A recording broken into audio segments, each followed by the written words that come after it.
My name is Mark, and I have been asked to just speak on my understanding of worshiper.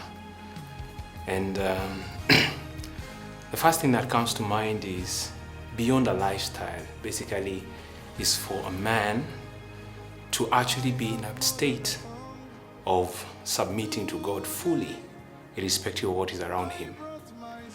The whole essence of a man being a worshiper is a man who is able to be broken by what God is doing. We know of David. He was a man after God's heart. He wrote a lot of psalms. But one thing we know, that he was a man who would go to God in obedience. He would go to God on his knees. But what does being a man and a man who worships means providing guidance and leadership to our family. That your mom, that your family, that being your wife and your children, will emulate what God is doing in your life. But beyond that is also being able to hear what God is saying. For me, being a man who worships is being trustworthy that God has my back even when I need him. I have always seen that even in times of danger or trouble, that when we call upon the name, and that's the name of Jesus, that we know God will come through for us. How we thank God for making us as men who worship. I call upon for every man. You may not have a voice to sing, but you have knees to go down to. But you can always stand in for your family, even in times of worship and prayer. So why should men worship? First, it's first commanded in the Bible, in 1 Timothy, says that men lift up your holy hands. And of course in Exodus talked about men being asked to worship God. Why men should worship is the whole essence of acknowledging that God is Lord over their lives. What's the definition of worship?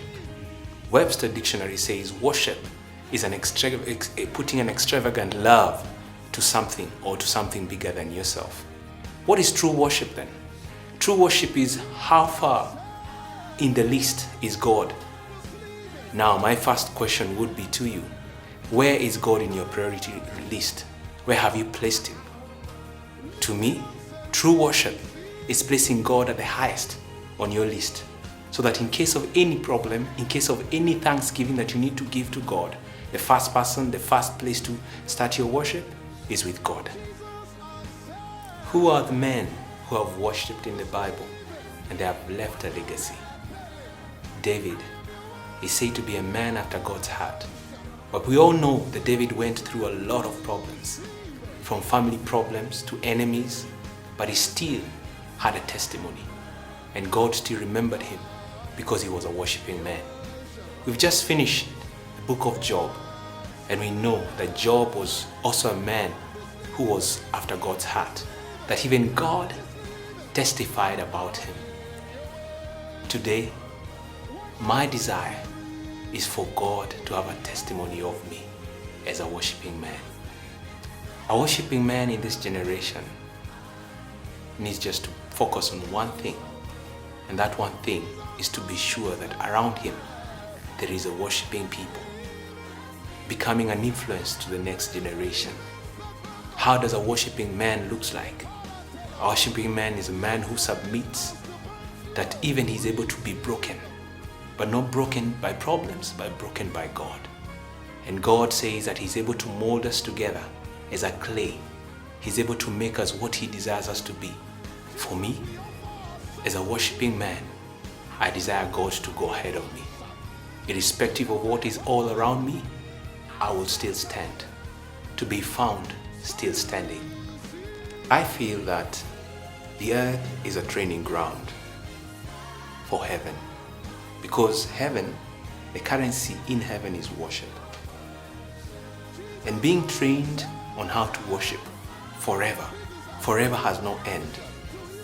I, as a worshiping man, desire to capture that denomination called worship. so that even when I go there, I'm not empty. The whole aspect is not just to go to heaven, but is to go to heaven with a purpose. And the purpose will be to worship God. May God bless you.